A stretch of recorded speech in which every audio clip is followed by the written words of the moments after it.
Create mod is filled with a bunch of redstone blocks. They've added so much redstone, it almost fixes every problem you could ever have with redstone. So I want to tell you about some of my favorites. Let's start with the powered toggle latch and the powered latch. These are basically a T flip-flop in one block. The difference between the powered latch and the powered toggle latch is I can turn it off from the same direction of redstone pulse, but the powered latch, I have to put a button here and turn it off from the side. An honorable mention here is that the create placards will actually give you a redstone signal. I didn't know this. I've been playing create for years and I didn't know this.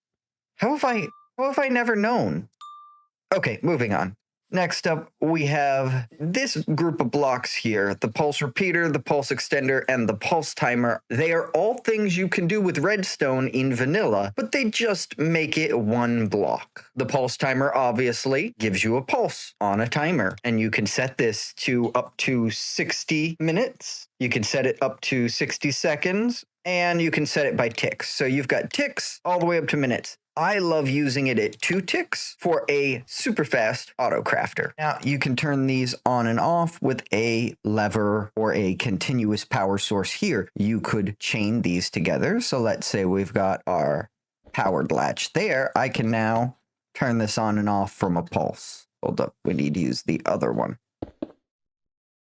Like that. Next up, we have the pulse extender. This basically does what you think it does. It will take a continuous pulse and extend it. So let's say we want to set this for 30 ticks.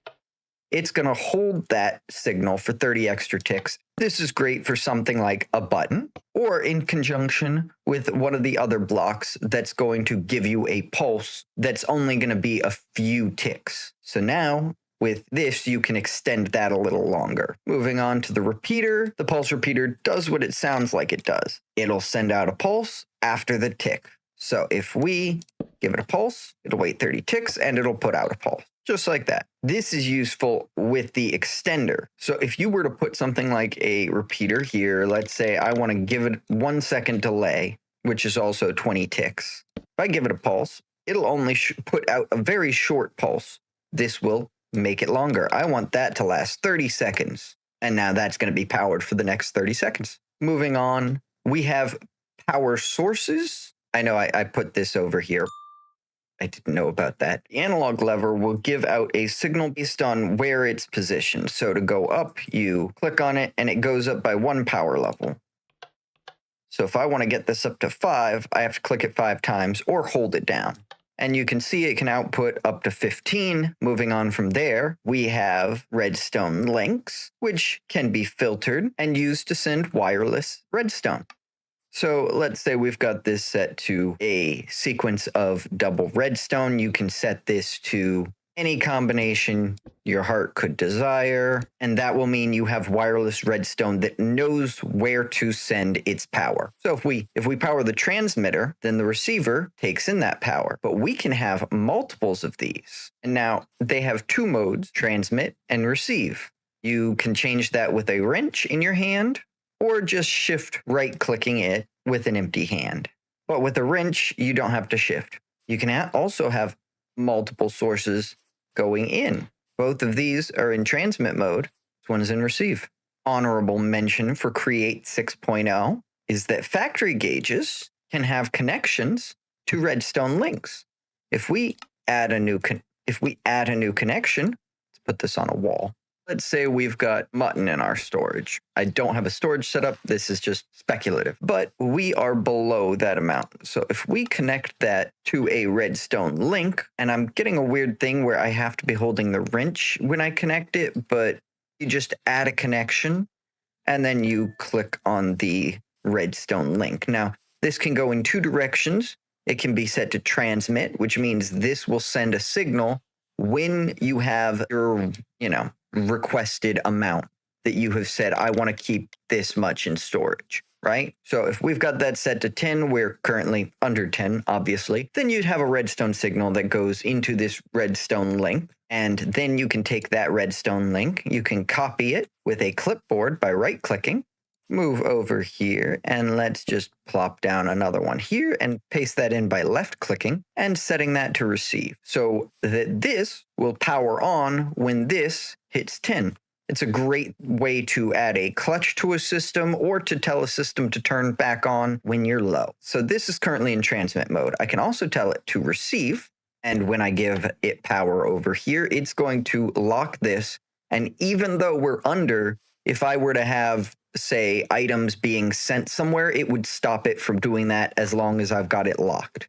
So that's just a way to clutch it or to turn it on, depending on how you use this. But I love that these redstone links can interact with these factory gauges. Super cool. Great job, Create 6.0. Moving on, we can also have a linked controller here, which can basically act as a wireless controller for redstone. So let's say we're not powering this. I can now bind this to a hotkey by right-clicking on the redstone link, and then using WASD space or left shift to bind the key. So now, whenever I press W, we're sending a redstone power into that receiver. Moving on, redstone contacts. And for this one, we're actually going to move over here to this demonstration. So I've created a little contraption. This is really what redstone contacts are great for. They're great for moving contraptions so you know where that contraption is. I've just made a little light wave because I think it's cool with redstone contacts on the back of here and redstone contacts on a moving cart contraption. If you don't know how to do that, then this is Create. Create is all about the contraptions. I can talk about contraptions in another video. If you guys would like, let me know in the comments below and subscribe. Back to this.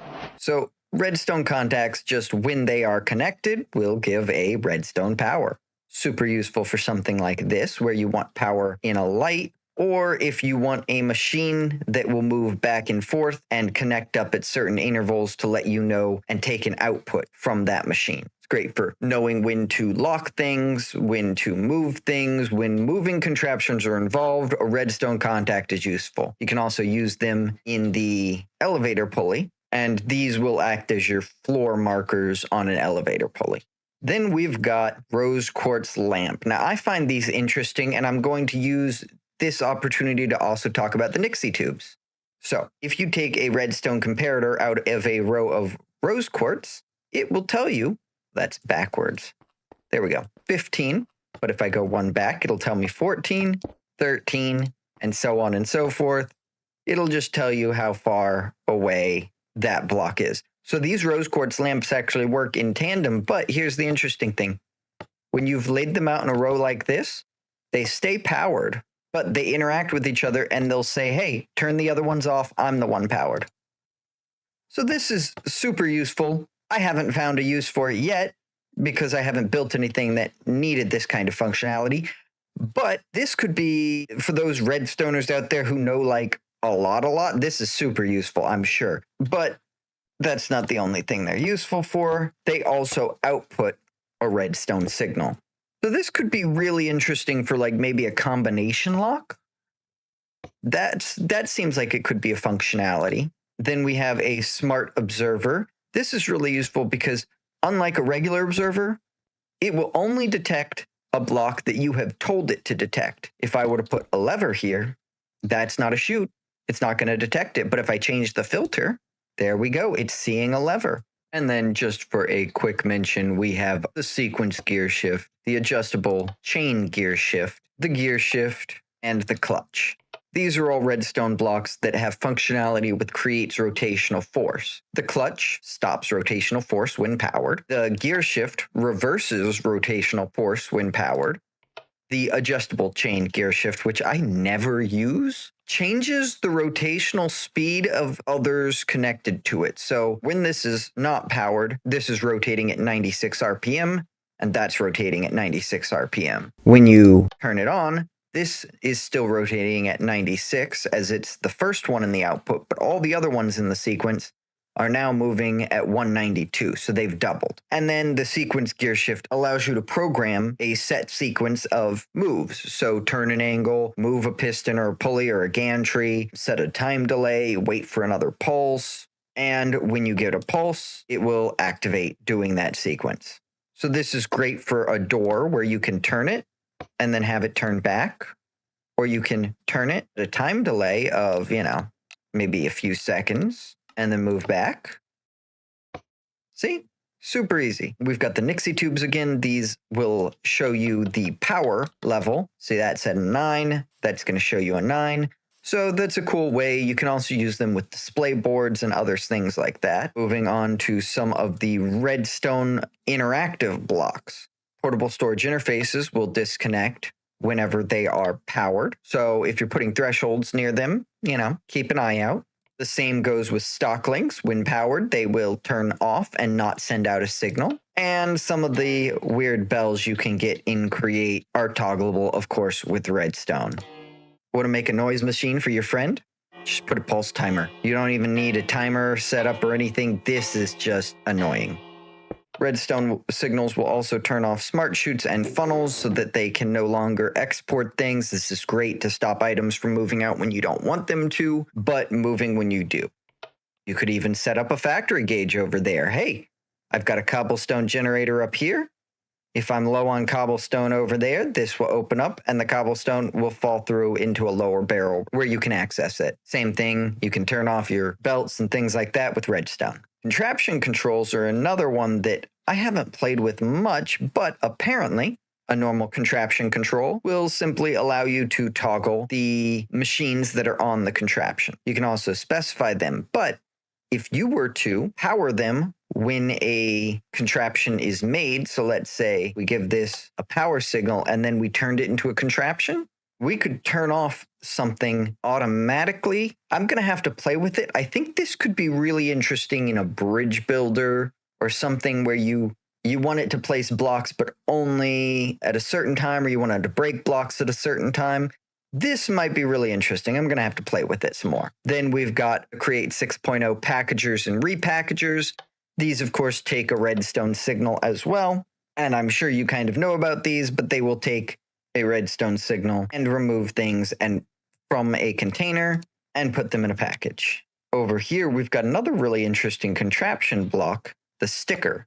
I haven't played with this, but it is basically a redstone toggleable slime block. So here's an example of how the sticker could be used. Let's say we've got a mechanical bearing here rotating.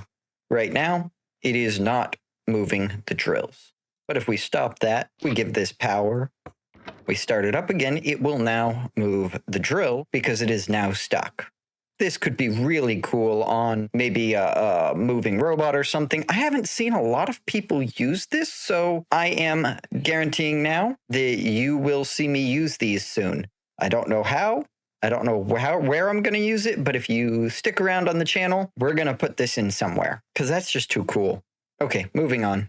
We have our last few things. Of course, we have a cart assembler. If you put a cart in here, it will turn into a contraption when you give it power, allowing you to move the item as a cart. Of course, then we've got controller rails, which were added in the Create mod. And these give a variable strength of speed based on the amount of redstone signal it's getting. So this will be faster than that. So depending on the power this rail has will depend on how much speed it gives the item or the cart. And finally, we have one of my favorite blocks of Create 6.0, the redstone requester. When attached to a storage network, this will take a redstone pulse and tell the network to send whatever items you put in here and send it to a package address on a frog port. This is super useful for redstone logistics and for farm making and keeping things in stock. Create 6.0, you did a great job with the packages, and everything needs to be built around the packages. I love the package mechanic, and these redstone requesters are just the icing on the cake.